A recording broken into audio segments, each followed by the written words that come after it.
I know what it feels like to look in the mirror and think, why won't this stop? I've dealt with acne for 16 years and nobody explained any of this to me. So if you're sitting here right now and this is the first time someone has told you that your skin has its own defense system and that the treatments you've been using may have been dismantling it, I want you to know your skin is not defective. It doesn't hate you. The approach is just wrong.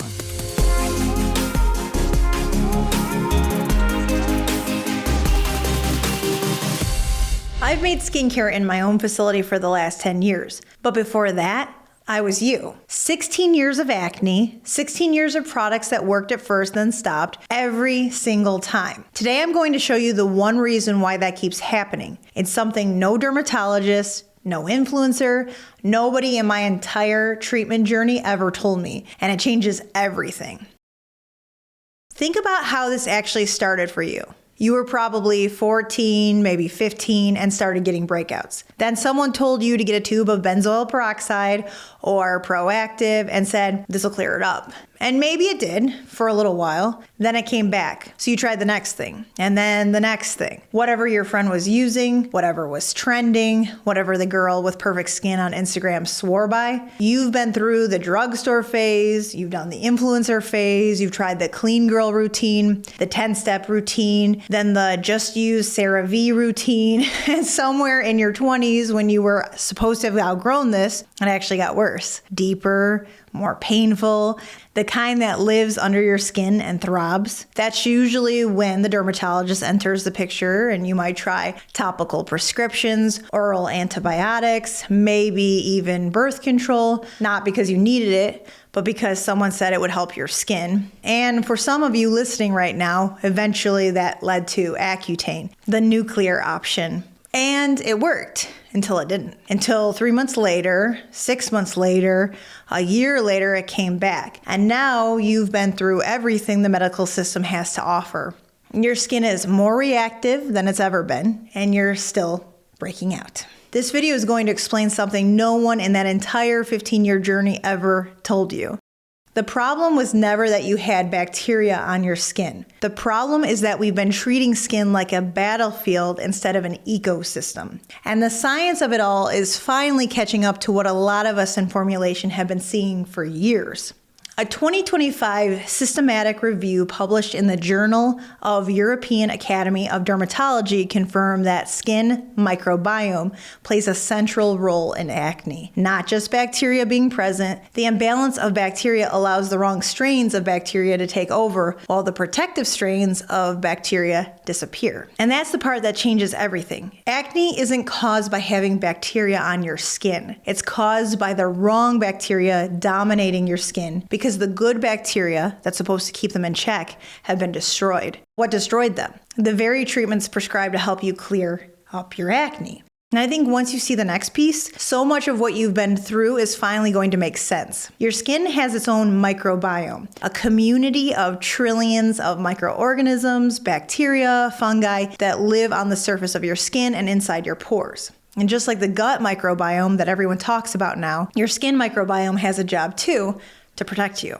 When this community is balanced and diverse, your skin can do some remarkable things. It fights off pathogens, it regulates inflammation, it supports your skin barrier, which is that protective shield that keeps moisture in and irritants out. Now here's where it gets interesting for anyone dealing with acne. There's a bacteria, C. acnes. This is the one that conventional dermatology has been waging war against for decades. It's the so-called acne bacteria. Here's what the latest research is revealing. C. acnes isn't one thing, it's different strains. Some strains are genuinely problematic. They form biofilms, they trigger inflammation, they ramp up your immune response. But other strains of C. acnes are completely harmless. Some are actually beneficial. They help maintain your skin's natural pH. They produce fatty acids that keep your barrier intact. And then there's another type of bacteria on your skin called S. epidermidis.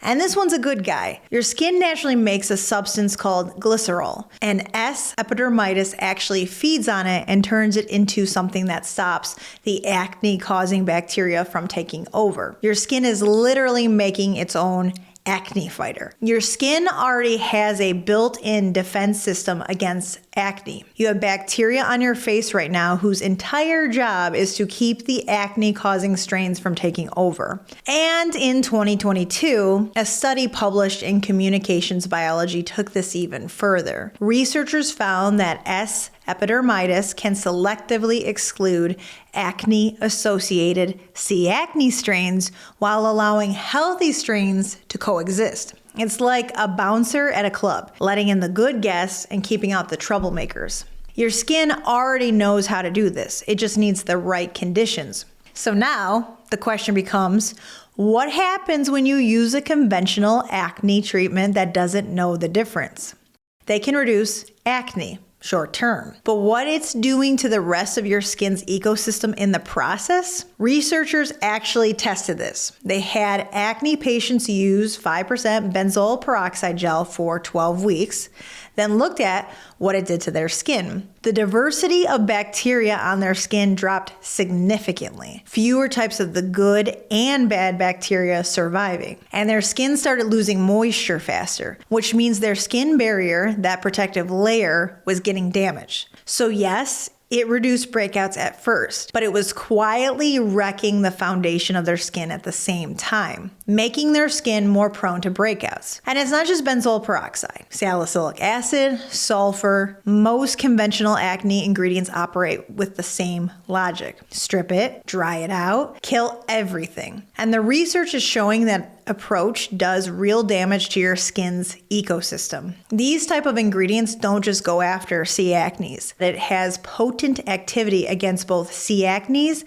and S. epidermidis, the same protective bacteria I just told you about. So picture this. You put on your typical acne treatment. It kills a bunch of acne-causing bacteria, great, but it also kills the bacteria that were naturally keeping those acne-causing bacteria in check. When you stop the treatment, or when your skin tries to recolonize, the protective bacteria are gone. And the aggressive inflammation-triggering strains, they tend to bounce back faster. This is why things seem to work at first and then stop. This is why so many women tell me, I've tried everything and nothing works long term. It's not that you haven't tried, it's that the approach was fundamentally flawed. You were treating a bacterial problem by destroying all bacteria, including your own defense system. And it's not just over-the-counter stuff. A review in the American Journal of Clinical Dermatology found that prescription antibiotic creams actually train the bacteria on your skin to become resistant. So the same bacteria that's causing your breakouts learns how to survive the treatment.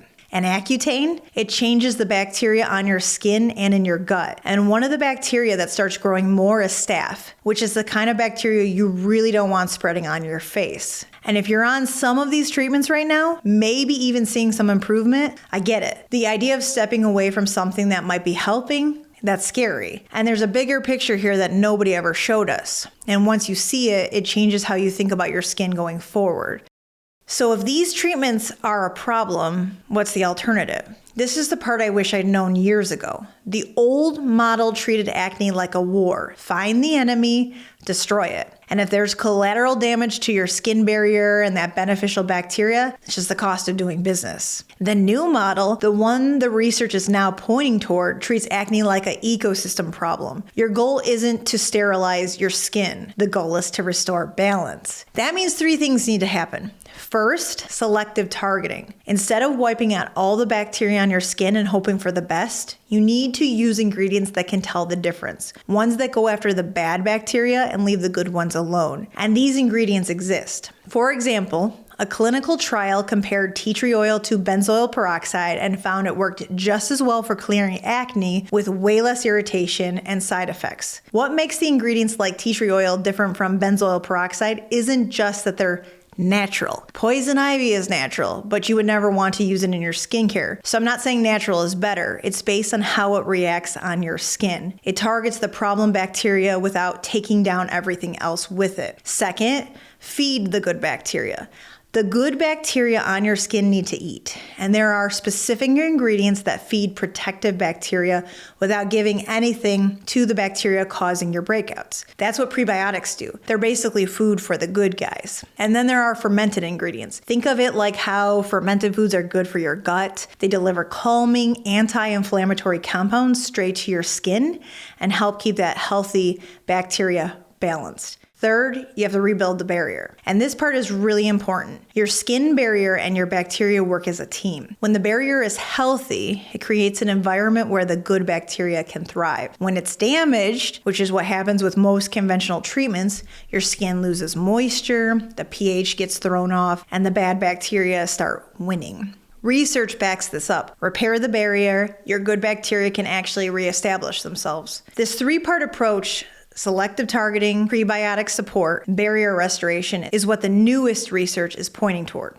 And honestly, this approach is what not only cleared up my skin, but has now been the reason I have helped over hundreds of thousands of women get clear skin results as well. So what does this look like practically? What should you actually be doing differently? 1, take a look at what you're currently using. And I don't just mean the obvious stuff like benzoyl, peroxide, and salicylic acid. Flip your products over and look at the ingredients. If you're seeing drying alcohols, things like denatured alcohol, isopropyl alcohol, or SD alcohol, these are stripping your barrier every time you use them. Sulfates in your cleanser, like sodium lauryl sulfate, giving you that tight, squeaky clean feeling after you wash. That's your skin's protective oils being stripped away. Even parabens. Most people think those are just a preservative, totally harmless, but they don't need to be in your products. There are better preservative options. If most of what you're using is built to strip, dry, and sterilize, you're fighting against your own skin. You don't have to overhaul everything overnight, but the sooner you do, the sooner you stop damaging your skin's barrier. 2, start choosing products that actually work with your skin instead of against it. Ingredients that strengthen your barrier, like jojoba oil, which is so close to your skin's natural oil that your skin barely knows the difference. Or ceramides and omega fatty acids, they actually rebuild what harsh treatments have broken down. So look for ingredients that target the bad bacteria without wiping out the good ones, like tea tree oil or manuka oil, and prebiotic ingredients like inulin that actually feed the protective barrier on your skin. If the ingredient list on your current products reads like a chemistry experiment, then there's a good chance it's not working to rebuild your skin's barrier. 3, give your microbiome time to recover. Years of harsh treatments will not undo themselves in a week. I know I need to stress that because we want results fast and we want them overnight. This is where patience matters. And this is honestly where most people give up because we've been conditioned to think that if a product isn't burning or drying or tingling or giving you visible results in a few days, it's not doing anything. But that mindset is exactly what created this cycle. It takes on average of 90 days for a damaged skin barrier to fully recover. And without a fully repaired barrier, you will always be prone to breakouts. Everything I formulate is built around these 3 things.